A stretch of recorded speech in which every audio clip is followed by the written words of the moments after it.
Today we are going to talk about James A. Garfield. I know, not the cat from the comic strip that we remember as a kid.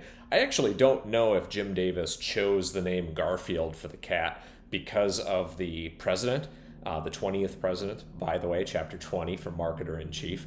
But that'd be an interesting kind of thing to Google. I know I could have Googled that before I started the video, but that's all I could think of. And I think that's what most people think of when they think about James Garfield. He is one of those few presidents who was assassinated in office. And the whole thing is a story about the spoils system. And that was essentially a patronage sort of system in the United States, started largely by Andrew Jackson, accelerated dramatically by Andrew Jackson, where people would approach the president for jobs in government. It was a total mess. It was a completely unprofessional workforce at that time. Important that this is the period of his assassination by Guteau, who was a job seeker, kind of messed up in the head, finally really unraveled that particular system in the United States. But really the heart of the issue is change.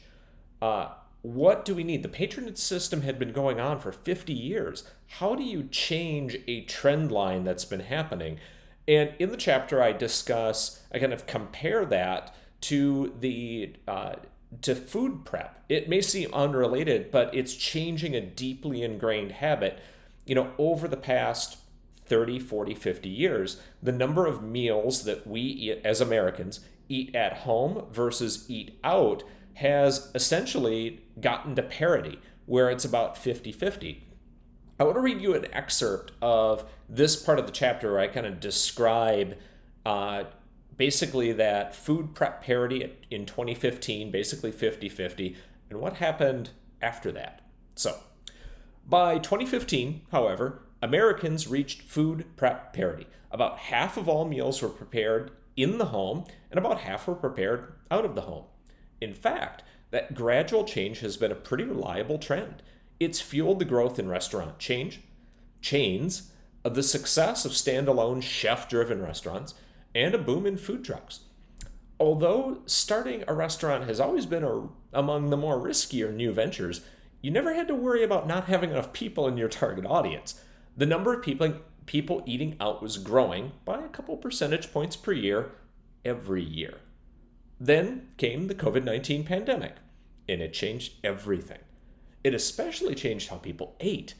Although state-by-state rules varied, restaurants and bars were, by and large, forced to close across the country. In some areas, especially early in the pandemic, people were in lockdown, unable to leave their homes except for essential trips. A trip to your neighborhood Applebee's didn't count. Even those in areas where restaurants remained open, many patrons were afraid to return to a setting in which respiratory germs easily spread. It was a scary time with limited and contradictory information. The financial impact on the restaurant industry was extreme. A report from the McKinsey Consulting Group written in May 2020, just as the pandemic was gaining steam, found that restaurant business dropped 45% on average in a month. That average result masked deeper drops in different subcategories. Pizza joints did okay, increasing business by about 5% as people ordered delivery. However, they were the only ones who did well. Fast food, also known as QSRs or quick service restaurants, even with robust drive-thru offerings, fell 25 to 35%. Coffee shops like Starbucks, 60 to 70%. Fancy sit-down restaurants, 70 to 85%. Even the best restaurants in the best of times operate on razor-thin profit margins. Restaurant closures, both temporary and permanent, rippled through the American economy. That's the end of the sample. That's kind of a story, those of us who lived through 2020 know very, very well. People who own a restaurant know precisely well. Here's the thing. At the end of the chapter, I circle back and basically I make the comparison that you need a shock there's that one argument that says you need a shock to the system in order to get people to change long-term ingrained habits. And then there's another school of thought that I walk through in the data, for food service that says, hey, we had reached parity by 2015, but I didn't show you the trend from 2015 to 2020. the trend had stabilized. People were eating out about half the time, preparing food in half the time. Lots of reasons for that, but it wasn't as though the trend continued. People were looking at that trend from basically 1960 to 2015 and saying, well, the curves are going in one direction, and because the trend line is moving in a direction, it must continue to move in that direction. Not true, and it was not true from 2015 to 2020. And what we find from President Garfield as well is that the spoils system was already in the process of unraveling. And it likely would have unraveled within the next few years anyway. In fact, the legislation that the Civil Service Reform Act didn't get passed until years after that, during Chester Arthur's presidency, and got cleaned up during that time. It wasn't as though in the 6 months following Garfield's assassination that the legislation was passed immediately. That wasn't the case. That was already moving in that direction.